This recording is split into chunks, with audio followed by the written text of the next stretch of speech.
NBR সম্পর্কে মানুষের যে অবিশ্বাস এবং সন্দেহ আছে তা দূর করার দায়িত্ব প্রতিষ্ঠানটির কর্মকর্তা কর্মচারীদের, এমন মন্তব্য করে প্রধানমন্ত্রী তারেক রহমান দেশের স্বার্থে এটিকে জনগণের আস্থার প্রতিষ্ঠান হিসেবে গড়ে তোলার আহ্বান জানিয়েছেন। আজ বাংলাদেশ চীন মৈত্রী আন্তর্জাতিক সম্মেলন কেন্দ্রের রাজস্ব সম্মেলনে যোগ দিয়ে এসব কথা বলেন তিনি।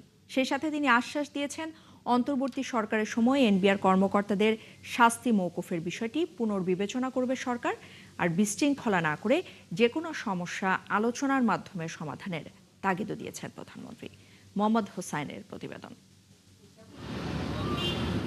দেশের অর্থনীতির অন্যতম প্রধান চ্যালেঞ্জ হয়ে দাঁড়িয়েছে রাজস্ব ঘাটতি। প্রতি বছরই রাজস্ব আদায়ের লক্ষ্যমাত্রা নির্ধারণ করা হলেও কাঙ্ক্ষিত হারে আদায় না হওয়ায় থেকে যাচ্ছে বড় ধরনের ঘাটতি। ফলে উন্নয়ন কার্যক্রম বাস্তবায়ন এবং অর্থনৈতিক কর্মকাণ্ডে গতি আনতে সরকারের উপর বাড়ছে চাপ।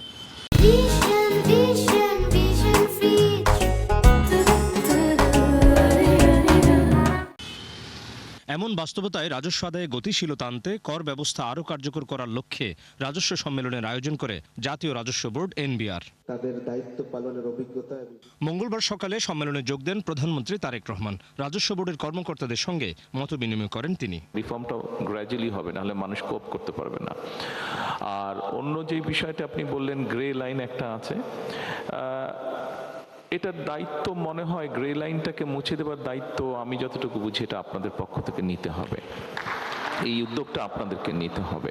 গত ফেব্রুয়ারি থেকে জুনের শেষ পর্যন্ত রাজস্ব আহরণের গতি ইতিবাচক উল্লেখ করে প্রধানমন্ত্রী বলেন, অতীতের বিভিন্ন কর্মকাণ্ড এনবিআরকে প্রশ্নবিদ্ধ করেছে, এখন সময় ঘুরে দাঁড়ানোর। গত ফেব্রুয়ারি মাসের মাঝামাঝি থেকে জুনের শেষ পর্যন্ত সময়টিতে রাজস্ব আহরণের পরিমাণ ছিল ইতিবাচক। এটি প্রমাণ করে আপনারাই পারেন এবং আপনারা অবশ্যই পারবেন ইনশাআল্লাহ। দক্ষ এবং টেকসই রাজস্ব ব্যবস্থাপনার মাধ্যমে জন আস্থা অর্জন সম্ভব, যেটি আপনাদের কারো কারো বক্তব্য থেকেও উঠে এসেছে। করদাতাদের সেই প্রত্যাশা পূরণের দায়িত্ব আপনাদেরকে অবশ্যই নিতে হবে। আশ্বাস দেন, অন্তর্বর্তী সরকারের সময় এনবিআর কর্মকর্তাদের শাস্তি মওকুফের বিষয়টি পুনর্বিবেচনা করার। সমস্যা আছে, সমস্যা থাকবেই। আমরা আলোচনা করে ধীরে ধীরে সমস্যার সমাধান বের করার চেষ্টা করব। আমি এনবিআরে যেই দুঃখজনক ঘটনাটি ঘটেছিল, যদিও ওপেন ফ্লোর ডিসকাশনে আমি বলেছি, তারপরেও আবারও বিষয়টি আমি উল্লেখ করতে চাই। আমরা চাই সরকারে দায়িত্বে যারা আছেন, সরকারের বিভিন্ন কর্মকর্তাবৃন্দ, আমরা চাই আপনারা নিরাপদে স্বস্তি নিয়ে আপনারা দেশ গঠনে কাজ করুন। আসুন আমরা যে কোনো ধরনের বিশৃঙ্খলাকে পরিহার করার চেষ্টা করি।